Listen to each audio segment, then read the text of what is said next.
ગીર ગઢડા તાલુકાના એભલવડ ગામે પ્રાથમિક શિક્ષણ અત્યંત ખરાબ સ્થિતિમાં જોવા મળી રહ્યું છે। માહિતી અનુસાર ગામમાં 3 શાળાઓ હોવા છતાં બાળકો પૂરતી સુવિધાઓથી વંચિત છે। ગામની એક શાળા તે જર્જરિત હાલતમાં હોવાથી વર્ષોથી બંધ છે, જ્યારે બીજી શાળામાં કુલ 11 ઓરડાઓમાંથી 6 ઓરડાઓ જર્જરિત થઈ જતા બંધ કરી દેવાયા છે।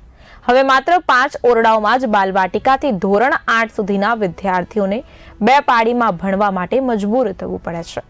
આ શાળામાં મધ્યાહન ભોજન માટે રસોડું નથી, જેના કારણે બાળકોનું ભોજન ગામના લોકો પોતાના ઘરેથી બનાવી લાવે છે। શાળા ગામના મધ્યમાં હોવાથી રમતગમત માટે મેદાન પણ નથી।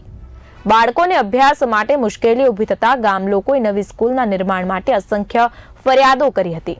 રજૂઆત બાદ સરકાર દ્વારા ગામની બહારના ભાગે વર્ષ 2015માં નવી શાળા બનાવવામાં આવી છે, પરંતુ આજ દિન સુધી આ સ્કૂલ કાર્યરત થઈ નથી। સમગ્ર મામલે તાલુકા શિક્ષણ અધિકારી પારસ હિરપરાએ જણાવ્યું કે ગામના લોકો નવા રૂમોને સ્વીકારતા નથી।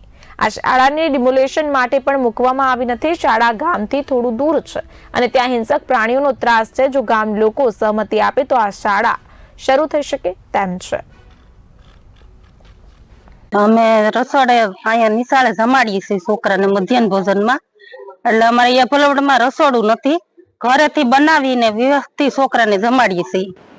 તેઓની રૂમ ડિમોલેશન અંગેની દરખાસ્ત છે અત્રે મળેલી છે। એ રૂમ ડિમોલેશનની દરખાસ્ત અમે જિલ્લામાં આપેલી છે અને હાલ જિલ્લામાં રાજ્યની ગાઈડલાઈન પ્રમાણે નવી સમિતિ બનાવવામાં આવેલી છે અને એ સમિતિએ ગયા માસની અંદર આ એભલવડ પ્રાથમિક શાળા સહિત અમારી તાલુકાની કુલ 8 જેટલી શાળાઓની ડિમોલેશનની દરખાસ્તો હતી, એમની સમીક્ષા કરેલી છે અને એ સમીક્ષાના આધારે તેઓ હવે અમારી સમિતિને સોંપશે। જિલ્લા પ્રાથમિક શિક્ષણ સમિતિ છે એ નિર્ણય કરશે ફાઇલ ઉપર, ત્યારબાદ એમને ડિમોલેશનની મંજૂરી છે આપવામાં। 100 વર્ષ પહેલા બનાવવામાં આવી છે, પછી આ નિહાળ બનતી હતી ત્યારે અમે રોકાવી તેમાં તીરડા પડ્યા ને જમીન નિહાળ બેહવા મળી, એટલે જમીન તીરડા ફાટવા લાગી જમીન, એટલે લાદીન બાદીન બધું ફાટી ગયું છે। અટાણે સ્લેબ બધું ફૂલી ગયો છે ને અટાણે આ બંધ હાલતમાં છે ને અહીંયા કુલ ચાલુ થઈ નથી ને કોઈ વસ્તુ